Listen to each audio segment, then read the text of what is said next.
Hello students, आप सबों का मॉडर्न एबीसी ट्यूटोरियल में एक बार फिर से बहुत बहुत स्वागत है। आप तो जाने हैं स्वागत मैं आपका क्यों करता हूं, क्योंकि आप in future doctor, engineer, IAS officer, class 1 class 2 officer, otherwise आप बड़े बिजनेस में कुछ ना कुछ तो बनेंगे, तो इसलिए पहले से आपका स्वागत करना ज़रूरी होता है। खैर, हम लोग पिछले लेक्चर में बात कर चुके थे Ohm's law, resistance and resistivity के बारे में, है ना। आज हम लोग बात करने के लिए जा रहे हैं कंडक्टेंस, कंडक्टिविटी और उससे कुछ और भी आगे इंपॉर्टेंट बात करेंगे, ठीक है ना। तो चलिए सबसे पहले हम लोग बात करते हैं कंडक्टेंस। कंडक्टेंस इसको हम लोग कैपिटल जी से ड्रॉ करते हैं। डेफिनेशन बड़ा ही सिंपल है, बहुत ही आसान है। कह रहा है the reciprocal of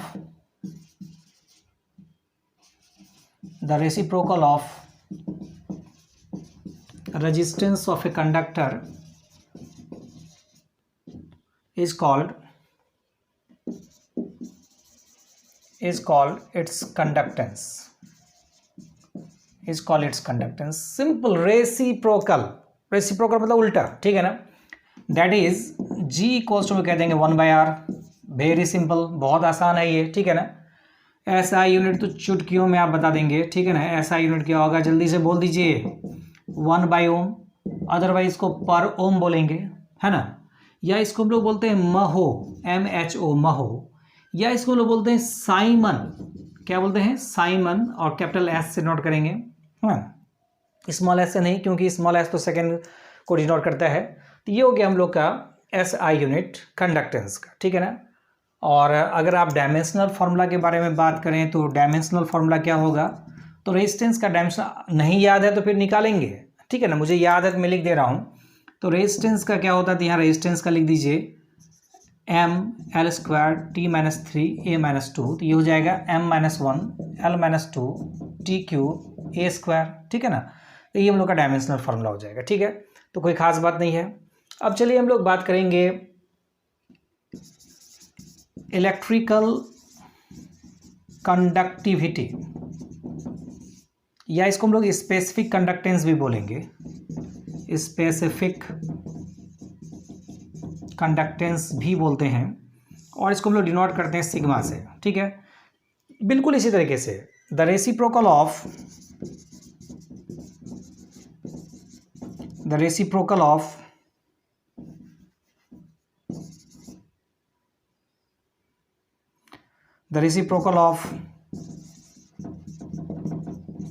resistivity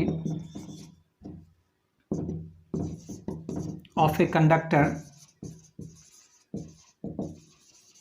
is called its conductivity. That is sigma equals to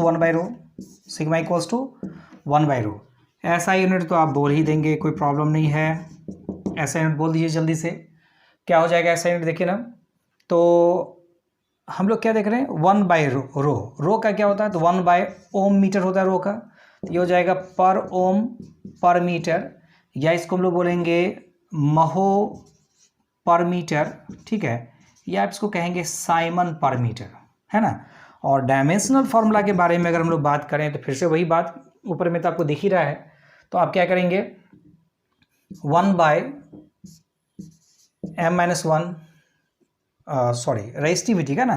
तो रेजिस्टिविटी का डायमेंशन क्या है, ML³ T-3 A-2। तो इसको ऊपर ले जाइए, M-1 L-3 T³ A², ठीक है ना। तो ये हो गया हम लोग का डायमेंशनल फार्मूला, ठीक।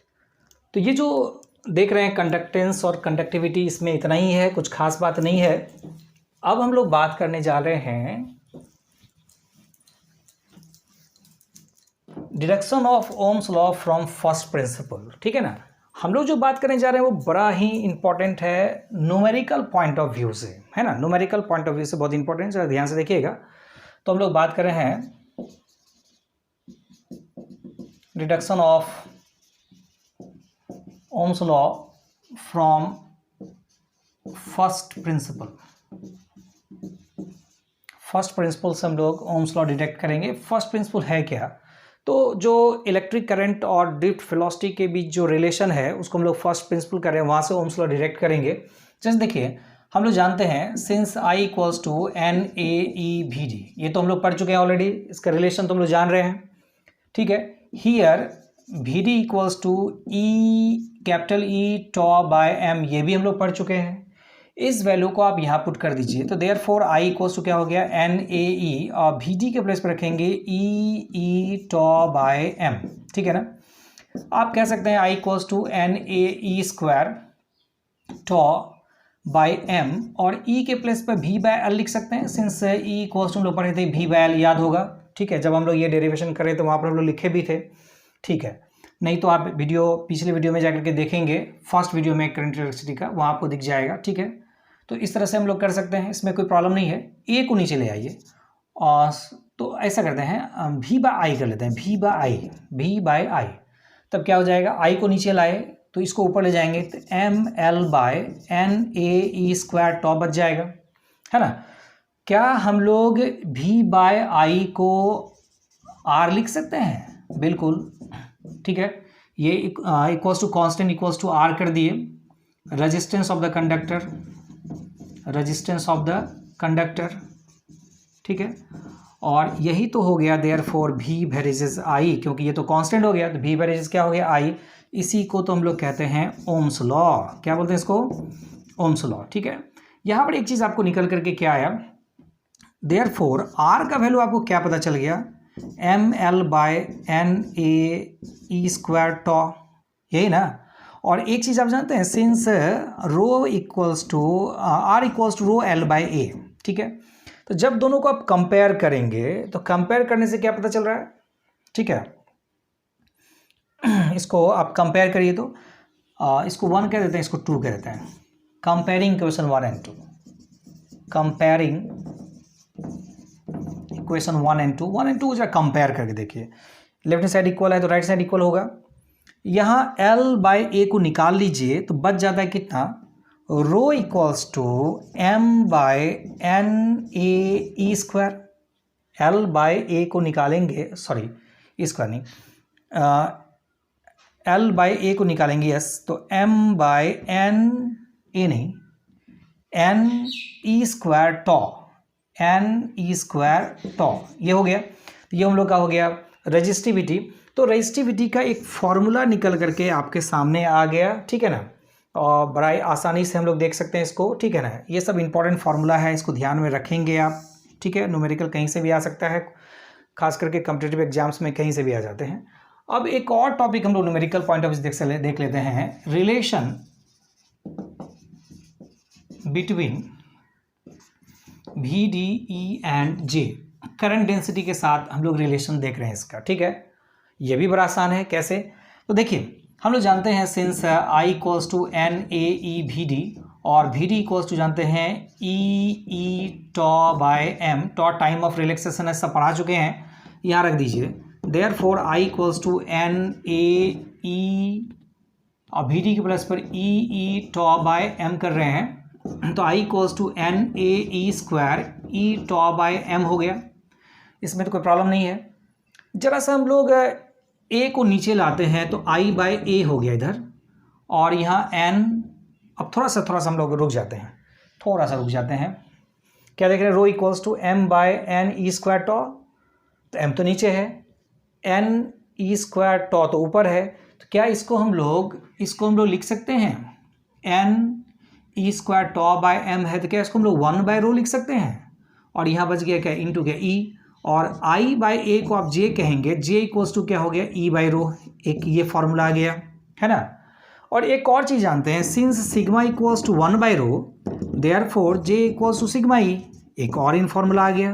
कितना फॉर्मूला लेंगे, इससे लगातार क्वेश्चन आते रहते हैं कॉम्पिटिटिव एग्जाम्स में, तो आप इसको देखिए, बहुत ईजी है, कोई खास बात नहीं है। अगेन फिर से हम लोग चलते हैं, I equals to N A e v d, तो v d equals to I by N A e, ठीक है ना। और आई बाय ए को हम लोग क्या बोल रहे हैं, आई बाय ए को हम लोग बोल रहे हैं जे बाय क्या, एन ई, और वी डी इक्वल्स टू जे के प्लेस पे लिख सकते हैं हम लोग sigma E sigma E by क्या हो गया एन ई, ठीक है ना। तो यह भी एक फॉर्मूला हो गया कंपैरेटिव पॉइंट ऑफ व्यू से, ठीक है ना।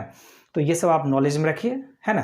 तो इसको नोट डाउन कर लीजिए, थोड़ा सा चाहें तो आप इसको रिपीट करके एक दो बार देखिए, ज़्यादा समझ में आएगा, ठीक है। उसके बाद हम लोग आगे बढ़ते हैं।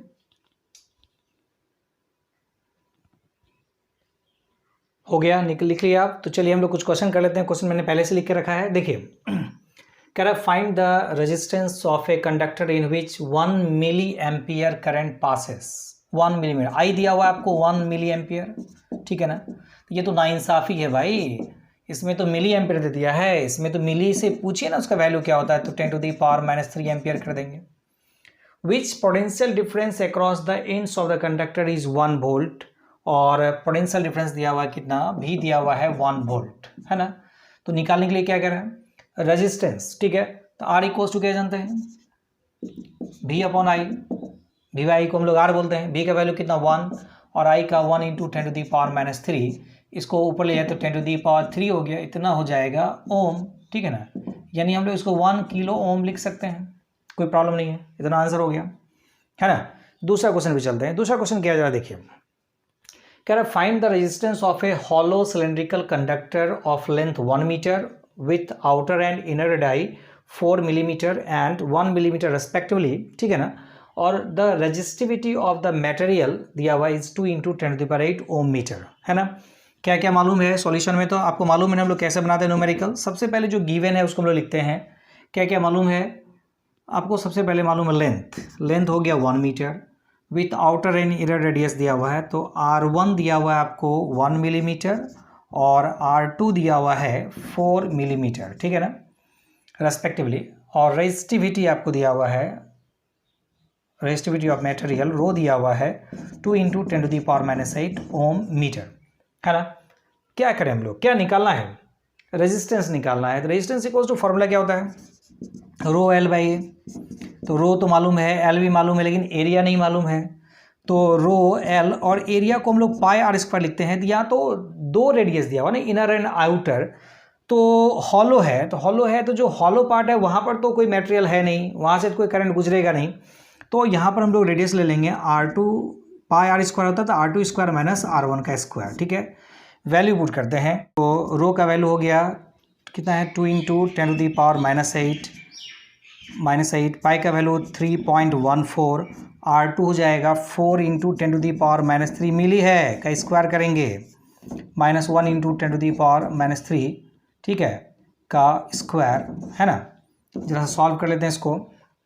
देखिए क्या होगा, 2 इंटू 10⁻⁸ तो रहने ही दीजिए, और यहाँ पर 3.14 भी है, इसको रहने ही देते हैं।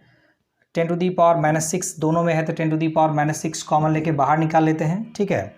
और यहाँ पर हो गया देखेंगे 4 4 जा 16 -1 तो 15 हो गया, ठीक है।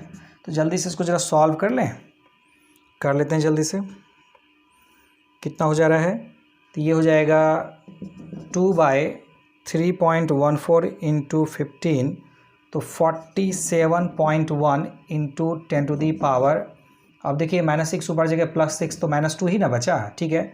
अब 2 को हम लोग डिवाइड कर लेते हैं 47.1 से, तो ये हो जा रहा है 0.042 इंटू 10⁻²। आप चाहें तो इसको 4.2 इंटू 10⁻, 2 डिजिट इधर लाए हैं तो क्या करना पड़ेगा, 100 से मल्टीप्लाई करने का तो करना पड़ेगा, तो 100 से डिवाइड भी करना पड़ेगा तो 10⁻⁴, ठीक है ना। 4.2 इंटू 10⁻⁴, ऐसा हम लोग लिख सकते हैं इसको, ठीक है। इतना हो जाएगा ओम।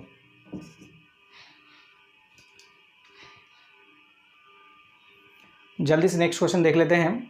तो नेक्स्ट क्वेश्चन कह रहा है find the drift velocity of electron in a conductor of conductivity sigma दिया हुआ है 5.8 इंटू 10⁻⁷ पर वाट पर मीटर। देखिए एक नया यूनिट आपके लिए आ गया है सिग्मा का। लेंथ दिया हुआ है 1 मीटर, है ना। Having potential difference of 200 volt, तो भी दिया हुआ है 200 वोल्ट अक्रॉस इट्स एंड, और n का वैल्यू है डेंसिटी ऑफ इलेक्ट्रॉन दिया हुआ है 8.5 इंटू 10⁻28 पर क्यूबिक मीटर। भी निकालना ड्रिफ्ट वेलोसिटी। एक फॉर्मूला आपको याद है, sigma e by n e, याद है सिग्मा ई बाय क्या एन ई। नहीं याद है, याद आना चाहिए, ठीक है। तो क्या हो जाएगा, सिग्मा का वैल्यू क्या है 5.8 इंटू 10⁻⁻7। ई का वैल्यू, ई को हम लोग v बाय लिख सकते हैं क्या? तो एक फॉर्मूला को हम लोग ऐसा कर लेते हैं ना, sigma v by n e l कर दें। अब ठीक हुआ। तो सिग्मा का वैल्यू 5.8 इंटू 10⁻⁻7, v का वैल्यू 200, n का वैल्यू 8.5 इंटू 10⁻28 और e 1.6 इंटू 10⁻19 और l का वैल्यू है 1 मीटर, ठीक है। जरा सॉल्व कर लेते हैं जल्दी से इसको। देखिए तो 2 8 जा 16, 2 5 जा 10 और 1 11.6 इंटू 10⁻, यहाँ 2 और यहाँ -7, तो -5 कर लेते हैं, डिवाइडेड बाई इस दोनों को मल्टीप्लाई करते हैं 8.5 इंटू 1.6, तो ये हो जाएगा 13.6 इंटू यहाँ देखिए -19 और ये 28, तो 10⁻9 हो गया, ठीक है ना। और 9 ऊपर जाके +9 हो जाएगा, -9 हो जाएगा एक्चुअली, ठीक है ना। यहाँ देखिए 19 है तो 8 और 9, ठीक है, ठीक है। और पॉइंट हटा ही लीजिए ना आप, इसको ऊपर ले जाइए तो ये माइनस हो जाएगा और 11116 डिवाइडेड बाय 136 इक्वल्स हो जाएगा 0.85 इंटू 10⁻⁻14, इतना हो जाएगा मीटर पर सेकेंड, ठीक है ना। हो गया, तो आप इसको नोट कर लीजिए। और आज हम लोग इतना ही रखेंगे इस वीडियो में, और थोड़ा मन लगा करके पढ़िए आप लोग। फिर हम लोग अगले वीडियो में मिलते हैं, तब तक के लिए बहुत बहुत धन्यवाद, थैंक यू।